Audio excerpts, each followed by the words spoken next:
आपके माता पिता आपको जो पॉकेट मनी देते हैं, उसका आमतौर पर आप क्या करते हैं? आप में से अधिकांश इस बात पर तर्क देंगे कि आपको कोई पॉकेट मनी नहीं मिलती है। विश्वास करें, अधिकांश भारतीय युवा मानते हैं कि उन्हें पॉकेट मनी नहीं मिलती है, कि यह एक प्रथा है जिसका पालन केवल अमेरिका जैसे देशों में किया जाता है। लेकिन वास्तविकता यह है कि केवल आप ही सोचते हैं कि आप इसे प्राप्त नहीं करते हैं, जबकि वास्तव में इस दुनिया में हर सक्षम माता पिता हमेशा अपने बच्चों को पॉकेट मनी देते आए हैं। बस यह है कि आप में से अधिकांश को अभी तक इसका एहसास नहीं है। आइए खुद से यह सवाल पूछें, क्या हमारे माता पिता ने कभी हमें चिप्स खरीदने के लिए पैसे दिए हैं, या कोल्ड ड्रिंक, या कपड़े? मान लीजिए कि आपको हर महीने चिप्स खाने की इच्छा होती है, तो आप अपने माता पिता से पैसे मांगते हैं हर महीने एक बार चिप्स का एक पैकेट खरीदने के लिए। अब इस तथ्य के अलावा कि चिप्स खाने को एक नियमित आदत में बदलना अस्वास्थ्यकर है, आप इसे आसानी से अपने मासिक पॉकेट मनी में बदल सकते थे यदि आपने चिप्स खाने पर उस पैसे को खर्च नहीं किया होता, कम से कम कुछ महीनों के दौरान। अवसर लागत याद है? इसके अतिरिक्त, यदि आपने इस पैसे में से कुछ को जेब में रखने का प्रबंधन किया था या किया है, और यदि आप इसे केवल अपनी जेब में रख रहे हैं, तो यह बेजान रहेगा, और फिर एक दिन जब आपकी जेब में छेद होगा, तो वो सारा पैसा चला जाएगा और आपको शायद ही इसका एहसास होगा। भरोसा करें, अगर हम वास्तव में अपने आप को अपने माता पिता, अपने चाचा चाची और अपने बुजुर्गों से बेहतर बनाना चाहते हैं, तो हमें साबित करना होगा कि हम किशोरी काल से ही उनकी किशोरावस्था की तुलना में पैसे का बेहतर प्रबंधन करने में सक्षम हैं। यहाँ हम जिन चीजों के बारे में बात करेंगे, उनमें से ज्यादातर हमारे माता पिता को तब नहीं सिखाई जाती थी जब वे किशोर थे। उन्होंने इसे तभी सीखना शुरू किया जब वे बड़े हो रहे थे। इसलिए एक नई पीढ़ी के रूप में हमें उनसे बेहतर युवा बनना होगा। आइए देखें कि एक आर्थिक रूप से शिक्षित पीढ़ी के रूप में हम इस धन को कैसे बढ़ा सकते हैं। क्या आप जानते हैं कि 16 से 22 वर्ष की आयु के बीच का औसत भारतीय युवा औसतन प्रति माह 3,000 से 4,000 रुपए की खरीदारी करता है। यदि हम मासिक रूप से प्राप्त होने वाली पॉकेट मनी की औसत राशि की गणना करें, तो हम में से कुछ लोगों के लिए जो मानते हैं कि हमें पॉकेट मनी मिलती है, यह लगभग 1,000 से 2,000 रुपए होगी। उन लोगों के लिए जो अभी भी आश्वस्त नहीं है कि उन्हें पॉकेट मनी मिलती है, सोचिए, आपने अपने माता पिता से एक नई शर्ट या चिप्स या और उपहार खरीदने के लिए कितनी धनराशि मांगी थी या मांगी है। इस पैसे को बढ़ाने के लिए अलग अलग विकल्प हैं। पहला, बैंक बचत जमा का बहुत ही प्रत्यक्ष और सबसे ज्ञात तरीका है। यदि आपने यह 1,000 रुपए 13 साल की उम्र से ही हर महीने बैंक में जमा करना शुरू कर दिया था, तो आपके पास 30 साल की उम्र तक बैंक में ब्याज के रूप में लगभग 1.5 लाख रुपए अतिरिक्त होंगे, बशर्ते आप वो बैंक चुनते हैं जो सबसे ज्यादा बचत ब्याज देता है। ब्याज की गणना दैनिक आधार पर की जाती है और समय समय पर हमारे बैंक खाते में जमा की जाती है। इस प्रकार आपकी कुल राशि लगभग 3.5 से 4 लाख हो जाती है।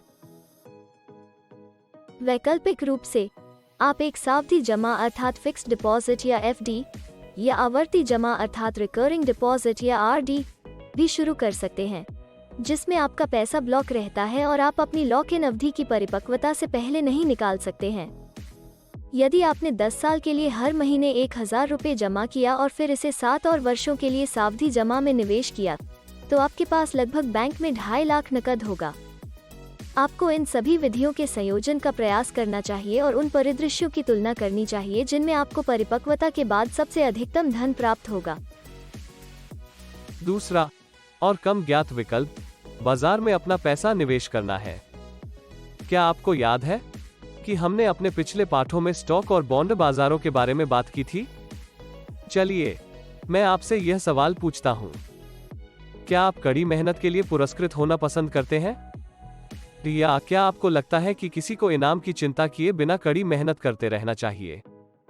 बाद वाला वाक्य सुनने में बहुत अच्छा लग सकता है और आपने अपने आसपास बहुत से लोगों को बाद वाले वाक्य को कहते और विश्वास करते हुए सुना होगा। लेकिन यह याद रखें, आप निर्वात में कठिन परिश्रम नहीं करते हैं। आपको एक लक्ष्य को ध्यान में रखना होगा ताकि आप इसे प्राप्त करने के लिए कड़ी मेहनत कर रहे हों। और जितनी बार आपकी कड़ी मेहनत को पुरस्कृत किया जाएगा या आप अपने लक्ष्य के जितना करीब होंगे, उतनी ही और अधिक मेहनत आप करना चाहेंगे। यह एक सामान्य मानवीय प्रवृत्ति है। यदि आप मेहनती महत्वाकांक्षी लोगों का प्रतिनिधित्व करते हैं, तो आपको एक पूंजीवादी अर्थव्यवस्था अर्थात कैपिटलिस्टिक इकोनॉमी को भी स्वीकार करना चाहिए, जिसमें महत्वाकांक्षी व्यवसाय अपने प्रतिस्पर्धियों में सर्वश्रेष्ठ होने के लिए कड़ी मेहनत करते हैं, लोगों का दिल जीतते हैं और अच्छा प्रदर्शन करते हैं।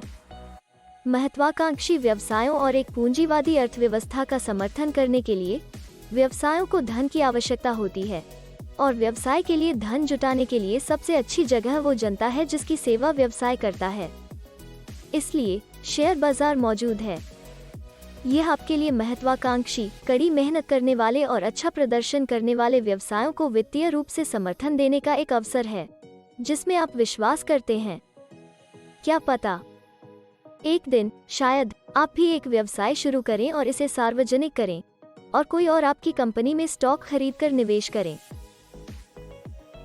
आप बैंक में अपना डीमैट खाता बनाकर सक्रिय रूप से स्टॉक खरीद और बेच सकते हैं, या आप अपने पैसे को समय समय पर म्यूचुअल फंड और एक्सचेंज ट्रेड फंड या ETF में निवेश कर सकते हैं। ये प्रत्यक्ष स्टॉक निवेश नहीं है, बल्कि वे विभिन्न कंपनी शेयरों का एक संघ या पोर्टफोलियो है, जो अनुभवी पेशेवरों द्वारा अच्छी तरह से संतुलित और अच्छी तरह से क्यूरेट किए जाते हैं, ताकि आपको हमेशा अपने निवेश पर अधिक रिटर्न मिले, जिसे आप ब्याज भी कह सकते हैं। जो कि ऐसा नहीं है यदि आप शेयर बाजार में सक्रिय रूप से शेयरों का सीधे व्यापार कर रहे हैं, जहां खराब प्रदर्शन करने वाली कंपनियों के शेयर की कीमत नीचे जा सकती है और आपको बाद में उन्हें नुकसान पर बेचना पड़ सकता है। म्यूचुअल फंड और ETF निवेशकों को चक्रवृद्धि ब्याज अर्थात कॉम्पाउंड इंटरेस्ट का लाभ उठाने का सबसे बढ़िया तरीका प्रदान करते हैं। आप जितना अधिक पैसा निवेश करेंगे और जितना अधिक समय तक करेंगे, आपको उतना ही अधिक चक्रवृद्धि ब्याज मिलेगा। आप अपने मासिक पॉकेट मनी का एक अंश या पूरा निवेश करके म्यूचुअल फंड या ETF में एक व्यवस्थित निवेश योजना या SIP शुरू कर सकते हैं। कंपाउंडिंग की शक्ति को समझने के लिए मान लें कि आपने 13 साल की उम्र से 17 साल के लिए मासिक 1000 रुपए का निवेश म्यूचुअल फंड में किया है, जिसका वार्षिक 15% रिटर्न का इतिहास है। फिर चक्रवृद्धि की शक्ति से जब आप 30 वर्ष की आयु तक पहुंचेंगे, तो आपका परिपक्वता मूल्य लगभग 9 लाख होगा। एक बात जो आपको यहां समझनी चाहिए वो यह है कि बैंक जमा ब्याज दरें बाजार से जुड़े रिटर्न या ब्याज दरों की तुलना में बहुत कम है, क्योंकि बाजार में कम प्रदर्शन करने वाले शेयरों के निहित जोखिम हैं, जबकि बैंकों के लिए उनकी ब्याज ज्यादातर केंद्रीय बैंक के मानदंडों के अनुसार निश्चित या गारंटीकृत होती है। बाजार बैंक से अलग है। बाजार मांग, आपूर्ति और जनता द्वारा निर्धारित किया जाता है, जो कि एक बैंक, केंद्रीय बैंक या दूसरे शब्दों में सरकार द्वारा निर्धारित किया जाता है। तीसरा और सबसे कम ज्ञात विकल्प है कि आप अपने पैसे को सोने में निवेश करें। यह अधिकांश लोगों के लिए बहुत नया लग सकता है, लेकिन सच्चाई यह है कि सोना धन का सबसे पुराना प्रतिनिधित्व है, और इस तथ्य को देखते हुए कि यह वास्तव में एक धातु है जिसे खनन करने की आवश्यकता होती है, हमें यह महसूस करना चाहिए कि इस ग्रह पर सोने की धातु की मात्रा वास्तव में अन्य प्राकृतिक संसाधनों की तरह ही सीमित होगा। अन्य प्राकृतिक संसाधन, उदाहरण के लिए कोयला, पेड़ आदि, यह इसे एक बहुत ही कीमती धातु बनाता है, और यह हमेशा पैसे के मूल्य का निर्धारण करने के लिए संदर्भ रहा है। सोना खराब नहीं होता है, और इसे एक सामान्य लौ पर पिघलाया जा सकता है, जिससे इसको सिक्के और मुहर के रूप में उपयोग करना आसान हो जाता है। इसके अलावा अन्य तत्वों के विपरीत सोने का एक अनूठा और सुंदर रंग होता है। सोने में परमाणु भारी होते हैं और इलेक्ट्रॉन तेजी से आगे बढ़ते हैं, जिससे कुछ प्रकाश का अवशोषण होता है, जिससे यह चमक देता है। विभिन्न बाहरी और आंतरिक कारणों से किसी देश की फिएट मुद्रा अर्थात फिएट करेंसी के मूल्य का उतार चढ़ाव हो सकता है।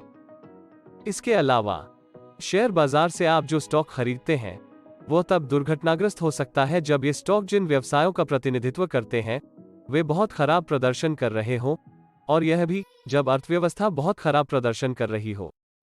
परंतु ग्रह पर इसकी कमी को छोड़कर सोने का मूल्य हर जगह निरपेक्ष है, किसी भी चीज से अप्रभावित है।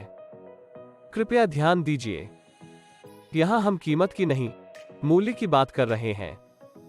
उदाहरण के लिए, यदि आप भारत में 10 ग्राम सोना खरीदते हैं, जब आप अमेरिका जाएंगे तब भी आपके पास 10 ग्राम सोना ही होगा, जिसे आप अमेरिकी बाजार में मौजूदा सोने की कीमत पर बेच सकते हैं। हालांकि यदि आप इसके बजाय भारत में अपने बैंक खाते में 1 लाख रखते हैं, जब आप अमेरिका जाते हैं तो वर्तमान विदेशी विनिमय दरों के आधार पर अमेरिका में इस मुद्रा का मूल्य घट जाएगा। स्वयं धन से भी ज्यादा धन के भाग्य का फैसला करने वाली चीजों को अपने पास रखना हमेशा बुद्धिमानी होता है।